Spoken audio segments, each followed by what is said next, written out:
Apakah boleh bagi anak kita mendapatkan air susu dari orang lain? Boleh, tapi pastikan bahwasanya memberikan air susu itu betul-betul kita pahami dan kita mengerti. Bagaimana dia ketika memakan yang halal, bagaimana kehidupannya, kenapa? Sesungguhnya darah daging kita tergantung salah satunya kepada air susu yang dia sedot ketika dia kecil. Makanya kejadian tadi Hasan al-Basri mendapatkan keutamaan di dalam keimanan, salah satunya karena kesolihan air susu dari Ummu Salamah, seorang wanita yang menjadi istrinya Rasulullah SAW. Boleh, silahkan, tapi pastikan dari mana mengambilnya, pastikan kesolihannya, bagaimana kebaikan imannya. Jangan sembarangan mengambil air susu. Kenapa akibatnya? Karena yang kita khawatirkan, kalau anak kita dewasa, maka harusnya dia tidak boleh menikah dengan saudara sesusuannya. Makanya kita harus paham saudara sesusuannya itu siapa, supaya ketika dia berkembang dewasa, kita katakan, nak, ini saudara sesusuanmu. Kamu tidak boleh menaruh perasaan dan cinta dan senang kepadanya. Karena apa? Saudara sesusuan itu haram untuk dinikahi. Ya, terakhir Ustadz, yang lain agak mirip-mirip, jadi tidak perlu ini ya. Ini waktunya sudah 15. Ustadz, mengapa di zaman sekarang para wanita mengenang Ummul Mukminin Khadijah hanya ketika beliau tidak dipoligami oleh Rasulullah? Mengapa jarang sekali melihat dari sisi keutamaan beliau dalam memberikan dukungan kepada perjuangan suaminya sehingga layak dicintai oleh Rasulullah? Apakah ada yang salah dalam pemahaman atau kesalahan di dalam menjelaskan sirah ini? Kenapa para wanita ketika menyebut Ibunda Khadijah yang dipikirkan adalah wanita yang tidak dipoligami oleh Rasulullah? Kalau saya ditanya kenapa wanita berpikiran itu, saya juga ingin bertanya, kenapa wanita berpikiran itu? Saya juga nggak ngerti.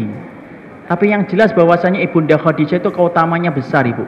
Kapan-kapan kalau kemudian kita dipertemukan kembali, saya ingin sekali untuk menggali mutiara iman, mutiara emas dari kehidupan Ibunda Khadijah. Kenapa? Masya Allah, Ibu,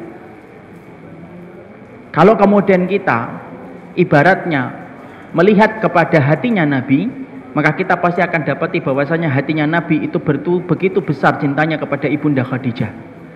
Kalau kemudian kita sepakat bahwasanya Nabi adalah wanita surga, berarti wanita yang dicintai oleh Rasulullah itu adalah wanita luar biasa. Kenapa?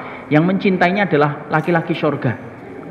Makanya Rasulullah SAW saja ketika beliau melihat kalungnya Ibunda Khadijah, melihat kalungnya saja dibawa oleh salah satu putrinya, Rasulullah langsung meleleh air matanya karena teringat dengan Ibunda Khadijah. Kalungnya saja. Itulah bagaimana kedudukan Khadijah di hati Rasulullah. Ibu harus paham kenapa? Karena ternyata Ibunda Khadijah bukan wanita yang paling cantik di antara istrinya Rasulullah, bukan yang paling muda, bukan yang paling pintar, tapi ternyata wanita itu menjadi wanita yang paling mulia di hati Rasulullah SAW.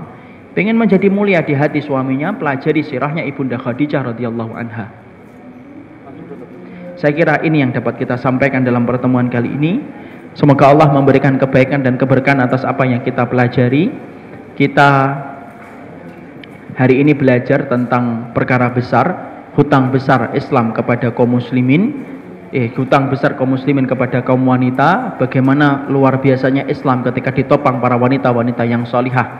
Saya yakin, saya husnuzon betul, tidaklah ibu-ibu berada di sini berletih-letih ria, berlelah-lelah ria, tidaklah ibu di sini kecuali adalah bagaimana menjadikan dirinya salihah, karena seorang wanita yang salihah, yang beruntung suaminya ketika istrinya salihah, yang beruntung ibunya ketika ibunya mendapatkan anaknya salihah, yang beruntung anaknya ketika anaknya itu mendapati ibunya salihah. Tidak ada perniagaan yang paling baik untuk disimpan kecuali adalah wanita salihah yang membantunya dalam urusan akhirat. Semoga Allah berikan kebaikan untuk kita semuanya dan diberikan kemuliaan, serta Allah memberikan kekuatan kepada Islam dan kaum muslimin dengan munculnya para wanita-wanita yang salihah. Barakallahu fikum, subhanakallahumma wa bihamdika, asyhadu an la ilaha illa anta, astaghfiruka wa atubu ilaik. Assalamualaikum warahmatullahi wabarakatuh.